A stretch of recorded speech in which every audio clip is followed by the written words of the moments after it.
Welcome to the Mastercars Pro channel. Today we will talk about the problems and weaknesses of this wonderful car. We're starting with the power units as usual.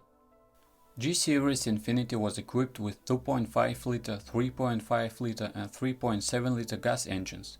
Japanese engines showed high reliability. Timing chain lifetime is about 170 to 200,000 kilometers. Rare cars had single problems with badly quenched exhaust camshaft at 100,000 kilometers. Exhaust manifold often got cracked. Spark plug seals on 5th and 6th cylinder often had oil leakages at 150,000 kilometers. All the engines have high fuel quality requirements. Neutralizer particles can get into combustion chamber. Problems get worse when you find out that Nissan started installing 4 low-quality ceramic neutralizers on their VQ engines. So you need to replace 4 neutralizers with 4 flame suppressors. Excessive oil burning can lead to camshaft bearing oil starvation. 2007 and 2008 VQ35HR engines had low-quality seal that made solenoid oil pressure fall and caused P0011 and P0021 errors. To solve this problem, half of engine bay should be disassembled up to timing chain. VQ35DE is sensitive to overheat, so carefully inspect if radiator, coolant tank and coolant itself are good. Coolant leaks can also be deadly to the engine. Floating RPM occurs on VQ35HR. Reason is camshaft position magnet caps. Cap replacement will help. Fuel level sensor can need replacement. Fuel pump is very fuel sensitive. G-Series Infiniti used 5 and 7-speed Jatco automatic transmission. 5-speed auto is rather slow but durable. First problems occur at 200,000 kilometers and lead to transmission rebuild that costs around 2,000 euros. ATF overheat can make it lose its abilities and also lead to rebuild. 7-speed auto is also full of surprises. Bad gearbox operation with kicks and relays. Bad gearbox operation with kicks and delays was really connected to bad software.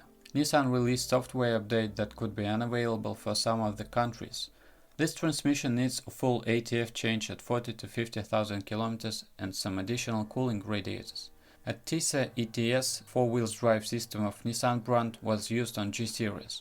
It is pretty stable, although some issues remain. Driveshaft cross members can get worn and produce knocking sounds around front passenger seat.